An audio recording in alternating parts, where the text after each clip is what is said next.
Breakfast, the most important meal of the day, and in my opinion, the tastiest.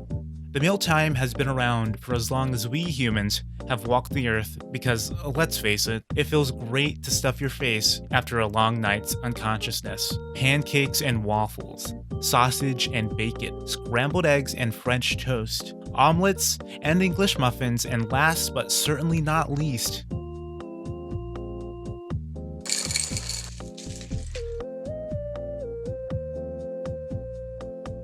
cereal. When compared to the rest of the breakfast menu, cereal is most definitely the easiest and quickest to make, which I think makes it such a popular choice.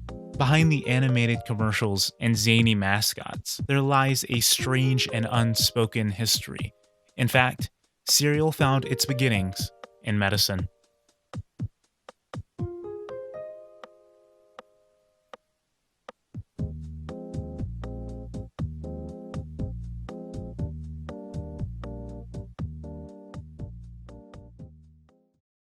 Kellogg, a household name in today's world. They've made an assortment of cereal and annually sell around 2.7 billion boxes each year. Half of those are from me. I like Frosted Flakes. They're great! The company was founded on February 19th, 1906 by a Mr. Will Keith Kellogg, but we're going to be looking at the years prior, more specifically at his brother, Dr. John Harvey. John was born in Tyrone, Michigan, and was a part of the Seventh-day Adventist Church. He was encouraged to attend medical school to promote the church's beliefs, and just for some context, a lot of what the church encouraged came from visions the leaders had, so apparently they were chilling with their pal God in their free time. He attended multiple schools, such as the Hygiotherapeutic College in New Jersey, the University of Michigan Medical School, and then Bellevue Medical Hospital College in New York City. After his schooling, he became the superintendent of the Western Health Reform Institute of Battle Creek, which was advertised as a center for healthy living. Ellen White, a member of the Seventh-day Adventist Church, was responsible for the location's opening.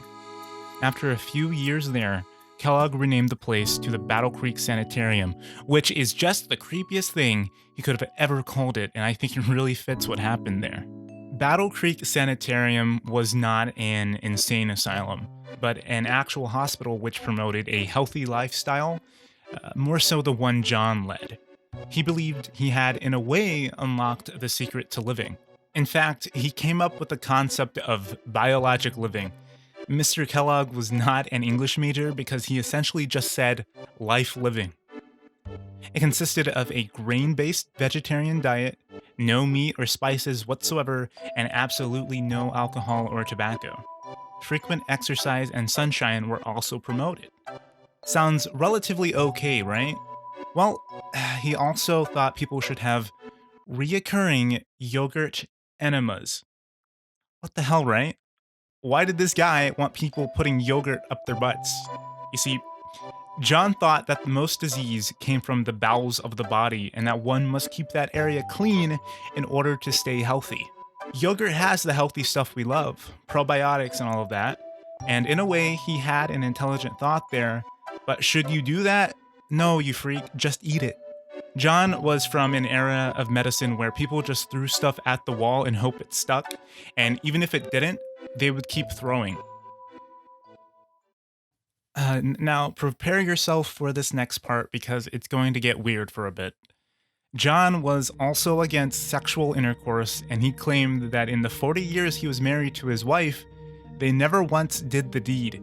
Sex, according to him, was very unhealthy. As you can see here, they have a lot of children. They adopted all of them. Going back to the grain-based diet, he believed that this bland food kept your sex drive low. Sugar, for instance, was a definite no-no because it would get your engine running. He was an active proponent of celibacy and believed that people shouldn't even, do the deed with themselves, if you catch my drift.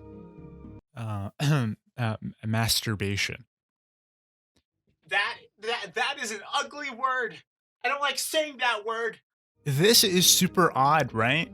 He was a doctor in a backwards time period, sure, but going against the concept of procreation is just strange because that's how humans stay in existence. The guy who promoted a natural lifestyle did not endorse a very natural part of being human. Kellogg believed that masturbation caused such things such as insanity, epilepsy, and even some types of cancer. Hell, he thought you would just become a terrible person if you did it. So, as a doctor, how did he quote-unquote treat masturbation? Well, strap in, folks. Prepare for a story of human experimentation and genital mutilation. Ooh, that was good. That was so good. I do not need a creative writing class. That was so good. Admit it. That was great. Terrible subject matter, but still top notch. I'm gonna give myself a high five for that one. Ow! Parents would bring their children to the Battle Creek Sanitarium, and John would do a variety of things to help them. For boys, he would perform a circumcision, and I'm not talking about babies here, I'm saying an age where you would distinctly remember the operation being performed on you. For girls, he would either surgically remove parts or apply carbolic acid to the area. He believed that the children would create a negative association with that whole area of their body and would not want to touch it. Now, if the kids were not already scarred enough, he would have their hands tied behind their backs and would advise the parents to watch them 24/7. At this point, you're thinking, no logical individual would have done this to their child, right? Right? In 1906, the Battle Creek Sanitarium had 7,006 patients with a little over 1,600 employees. In 1907, the Seventh-day Adventist Church broke all ties to John, which shows that even then, perhaps, this dude was going a bit too far. Shortly after the sanitarium started gaining popularity, John asked his brother Will to create a bland food item which would keep the populace unhorny? I don't know. In the creation process, the flakes they made were burned, and Will was like, yo, we should totally add sugar to these things. And John was like, bro, how could you even say that? Cornflakes. The two went in separate directions, and Will eventually founded the company we know today as Kellogg. Eventually, the Battle Creek Sanitarium moved to Florida and just became less popular as the years went on. John died on December 14th, 1943 at the age of 91, which for back then was certainly a long time to live. Maybe it was the yogurt up the butt? Maybe that helped? You shouldn't do that, but maybe. He never made up with his brother in person, but did write a letter to Will on his deathbed. The letter was never sent and was instead hidden by John's secretary, only to be found several years later. It's odd, isn't it? This thing people nonchalantly buy at the grocery store was in a way created by a man who, by today's medical standards, did some truly awful stuff. The thing is, this story is one of many. In the past, humans have done some unspeakable things in order to achieve quote-unquote progress, and I think we need to remember these periods of time, not simply forget them. I mean, how else are we going to evolve if we don't know what not to do? As George Santayana once stated, those who cannot remember the past are condemned to repeat it and put yogurt up their butt.